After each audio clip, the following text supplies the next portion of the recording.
સઘળા કર્તવ્યો અને કર્મો મને અર્પણ કરી દે, અર્થાત તેમની સાથે પોતાનો કોઈ સંબંધ ન માને. કારણ કે વાસ્તવમાં સંસાર માત્રની સઘળી ક્રિયાઓમાં કેવળ મારી જ શક્તિ કામ કરી રહી છે. આ બધી શક્તિ ભગવાનની છે. આ પ્રાણવાયુ હવામાં ન આવતો હોત તો આપણે આરામથી બેઠા હોત ખરા? એક મિનિટ જો નાક બંધ રાખીએ ને શ્વાસ લેવાનો, અકળાઈ જઈએ તો આ ક્યાંથી પ્રાણવાયુ આવે છે, આપણે કેવી રીતે લઈએ છીએ, ક્યાં અંદર ફેફસામાં જાય છે, લોહીને શુદ્ધ કરે છે, આપણને જીવતા રાખે. આ બધું જ થાય. પણ એમાં આપણું કર્તવ્ય ક્યાં? નાકને કીધું શ્વાસ લે, નહીં, એને લઈ લીધો. હા, કોક બંધ કરે ને તો ડખો થાય. નાકને પકડી લે, ચીપટી મારી દે ને તો આપણે તરફડવા માંડીએ. આ બધી વ્યવસ્થા ભગવાન કરે છે. એટલે ભગવાનની શક્તિથી જીવીએ છીએ. અહીંયા પાણી એણે આપ્યું, પ્રકાશ એણે આપ્યો, હવા એણે આપી, અને ઘડીક વાર ન આવે તો આમ પંખો લઈને જ ફેરવતા. હા, કારણ કે ગરમી થવા માંડે. અને એટલે જ કીધું ભગવાન કે મારી શક્તિ જ કામ કરી રહી છે. શરીર, ઇન્દ્રિયો, પદાર્થો વગેરે પણ મારા છે અને શક્તિ પણ મારી છે.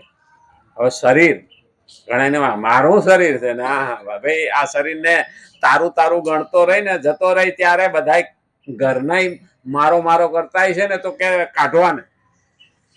આ શરીરમાંથી આત્મા ગયા પછી કોઈ રાખવાનું નથી. ગમે એવો પ્રિય હોય પણ કોઈ રાખવાનું નથી. જીવને શ્વાસ તણી છે સગાઈ, ઘરમાં ઘડી ન રાખે.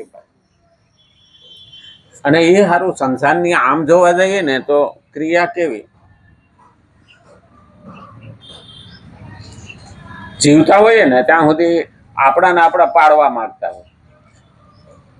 હા, જીવતા હોઈએ ને ત્યાં સુધી આપણા પાડવા માંગતા હોય, અને મરી ગયા પછી મારા બેટા બધા ઉપાડવા માંગે. બોલ,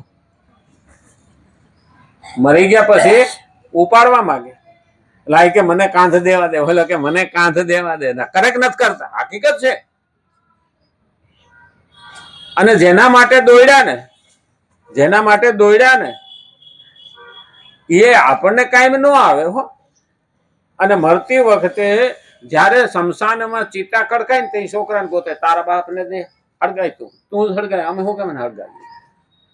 હા, એટલે અને પાછા નામ કેવું આપે, બાપાને મુખાગ્નિ દે. દીકરાને છે દેવડાવો, આઘા પાછો હોય તો પકડી લાવે ને હાથમાં પકડાવે, હળગાય હવે તું, અમે તો આખી જિંદગી હળગાવ્યો.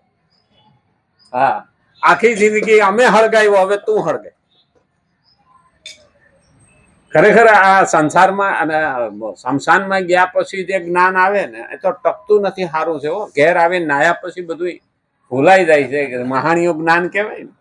નહીતર વૈરાગ લાગી જાય કે ન લાગી જાય. ન્યા જાય એટલે ભાઈ આમ બેઠા હોય. આમ હવે નથી બેસતા, હવે તો નાસ્તો કરવા જાય કે આ જાડો છે કે બારતા વાલ લાગશે, એટલે કે હાલો નાસ્તો કરી આવીએ. પાતળો હોય તો ચા પાણી પીવા જાય. પેલા કઈ મોઢામાં નાખતા નહીં, નાયા પેલા મોઢામાં નાખતા. પણ હવે આપણે ફેશનેબલ થઈ ગયા છે. હવે ઇલેક્ટ્રિક મહાણ આવ્યું ને, હવે સીએનજી વાળું આવ્યું ને, હવે તો હળગાવવામાં બહુ વાર લાગતી નથી. શરીર, ઇન્દ્રિય અને પદાર્થ, આ ત્રણ વસ્તુ છે.